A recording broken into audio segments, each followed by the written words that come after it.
The morning was supposed to be quiet, a soft dawn settling over the hills, the kind of slow sunrise only vineyard owners truly appreciate.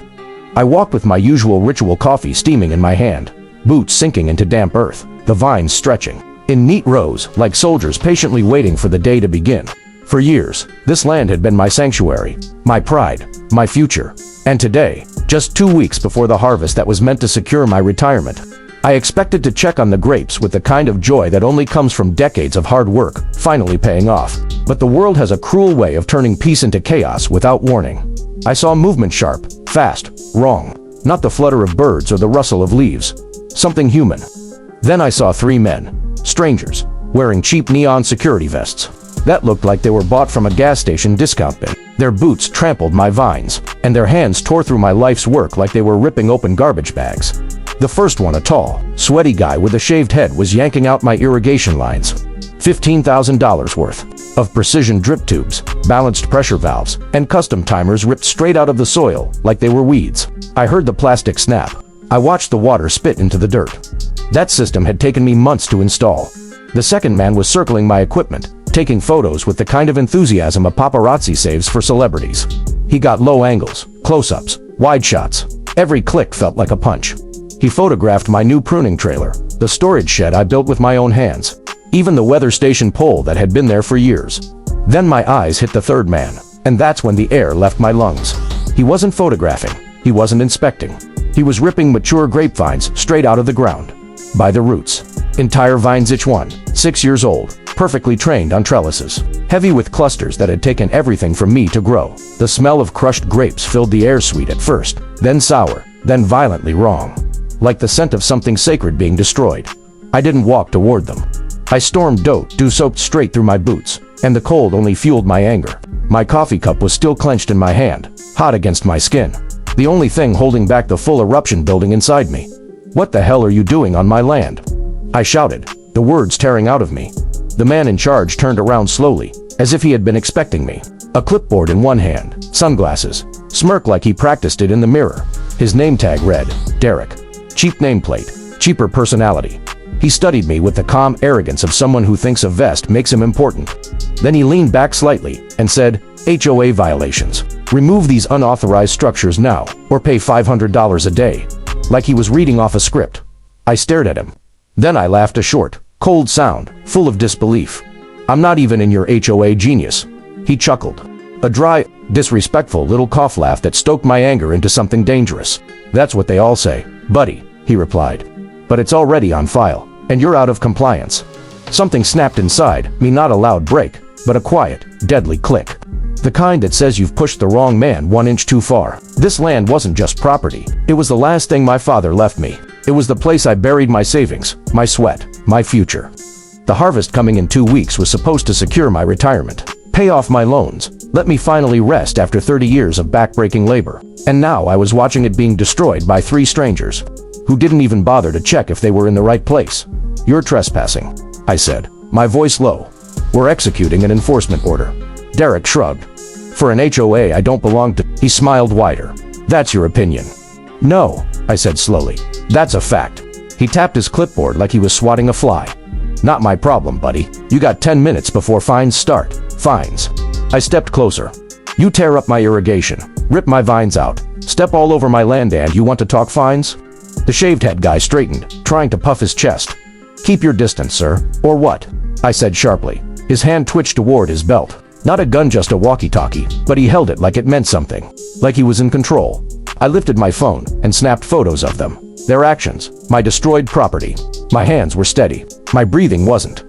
Derek scoffed. "Take all the pictures you want. Won't change a thing. We're here until the job's done." I took a step closer, looking him dead in the eyes. "You touched the wrong vineyard today." "Yeah." He smirked. "And what are you gonna do?"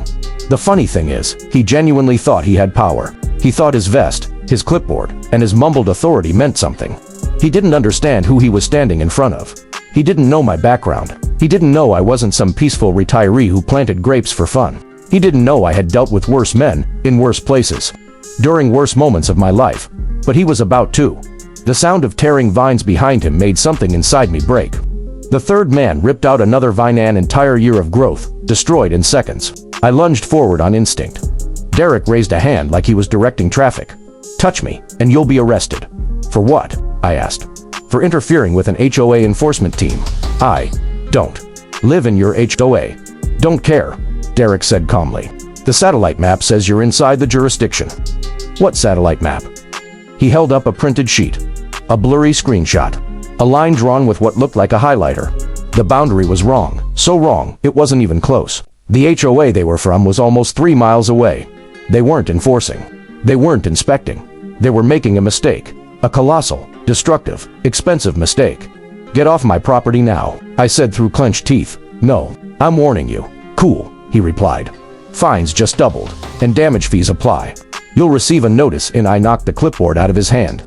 It sailed into the dirt. The other 2 men froze. Derek's jaw dropped. He looked at his empty hand, like I had slapped him with it.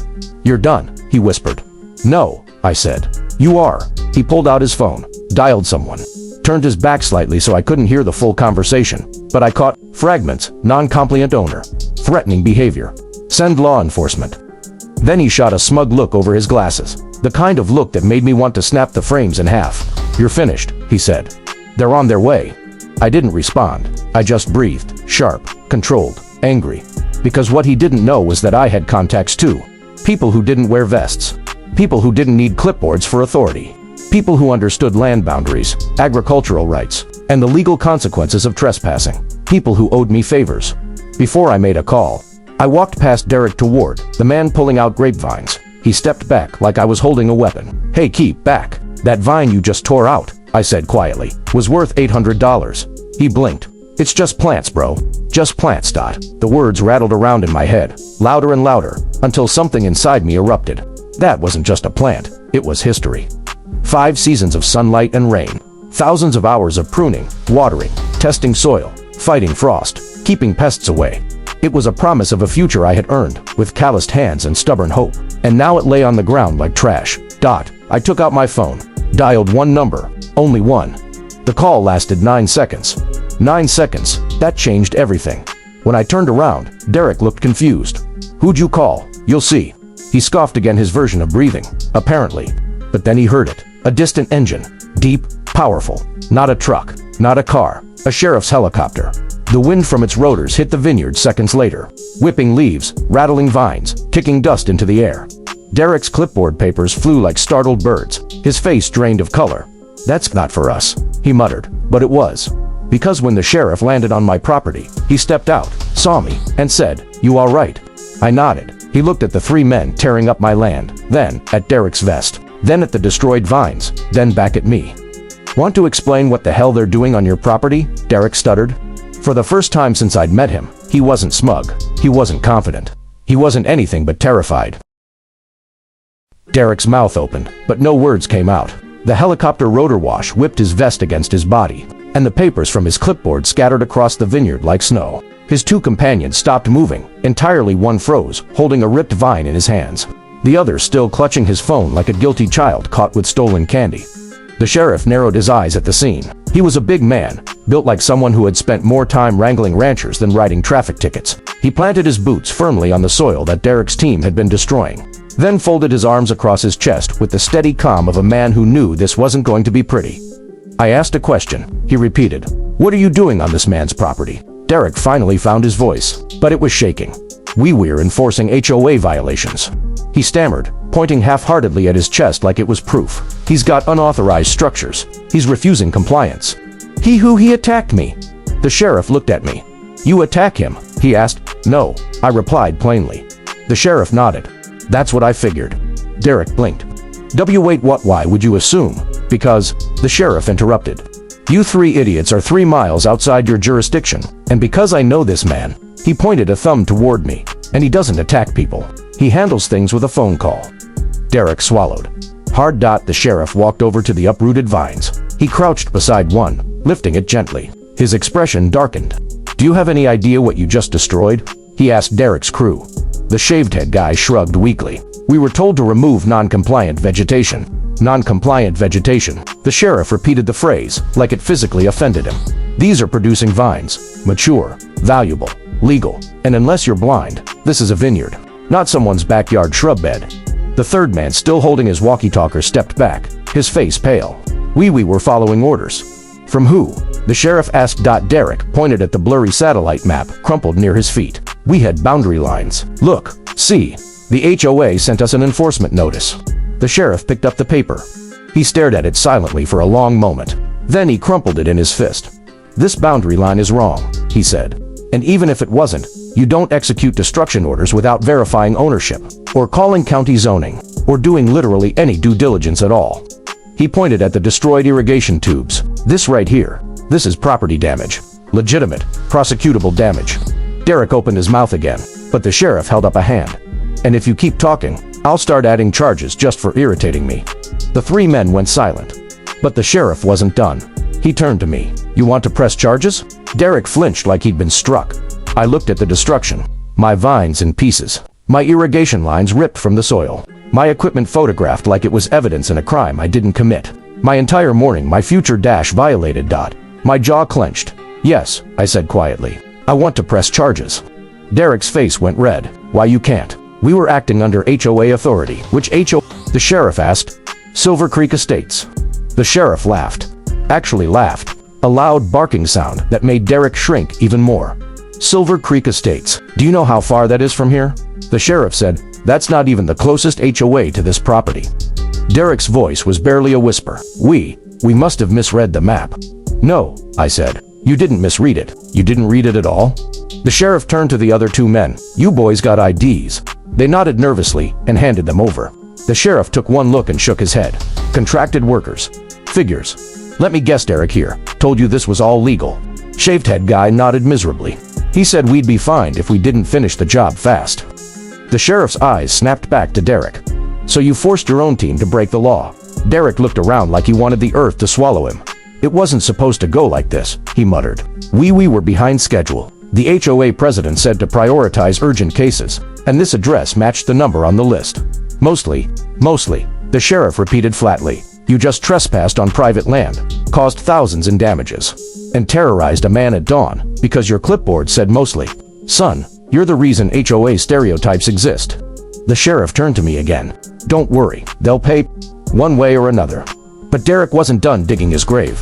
You can't just blame us, he blurted. We were told the owner was hostile, that he ignores notices, that he hides structures on his land to avoid inspections.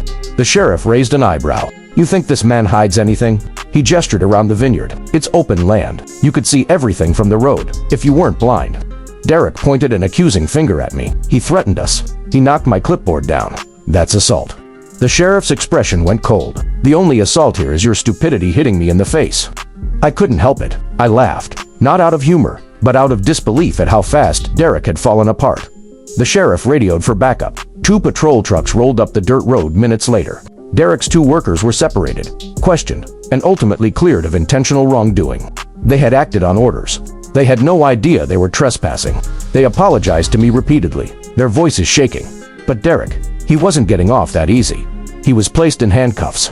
Not rough, just firm. Wait, you can't arrest me. I'm an HOA enforcer. The sheriff leaned in. You're a trespasser, a vandal, and a liability. I was doing my job. No, the sheriff corrected. You were doing the wrong job. On the wrong land. With the wrong owner. Derek's face twisted. This is ridiculous. The HOA will back me. No, the sheriff said. They won't. And they did single quotes. Because 30 minutes later, a black SUV pulled up. Out stepped the president of Silver Creek Estates. HOA, a woman in her 60s with steel gray hair and the aura of someone who regretted every decision that had led to this moment. She took one look at the helicopter, the patrol trucks, the destroyed vines, and Derek being shoved into the back seat. Her hand went straight to her forehead. Oh no. Yes, the sheriff said dryly. Oh yes. She marched toward me. Sir, I am so sorry. There has been a massive clerical error. No kidding, I replied. I don't know how this happened, she said breathlessly. Your address number matches a property we received multiple complaints about. Someone transcribed the parcel number wrong. Our system glitched. And you sent these people without verifying anything. I finished. She nodded miserably. This never should have happened. You're right, I said coldly. It shouldn't have. Derek shouted from the patrol car. Tell them I was following orders. The HOA president looked at him like he was a moldy piece of bread. Derek, you were supposed to knock on doors, not this. The sheriff folded his arms. "Ma'am, I'll give you the chance to work this out civilly, but the charges stand unless he drops them." I didn't drop them. She didn't argue. She just nodded and said softly, "We'll pay for everything. Every vine, every pipe, every hour of labor, and you'll receive a formal apology." I stared at my damaged vineyard. The destruction hurt, but the accountability soothed something inside me. But the sheriff looked at me differently. "Anything else you want?" he asked quietly. I thought for a moment, then smiled. "Yeah," I said. A week later, 3 paid workers from the HOA showed up, sent by the president herself, to replant every vine they had destroyed. They installed a new irrigation system twice the quality of the previous one at no cost. They built a reinforced fence around the vineyard boundary.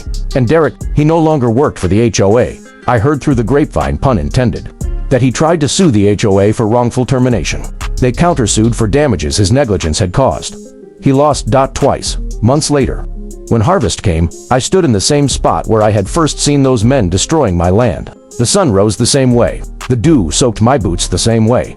But the feeling in my chest was different, stronger, surer, because that day, I learned something important. People can take your peace. People can trample your land. People can underestimate you based on a vest, a title, or a clipboard, but they cannot ever take what you're willing to fight for. That vineyard was mine. My future was mine, and nobody, HOA or otherwise, was going to take it from me.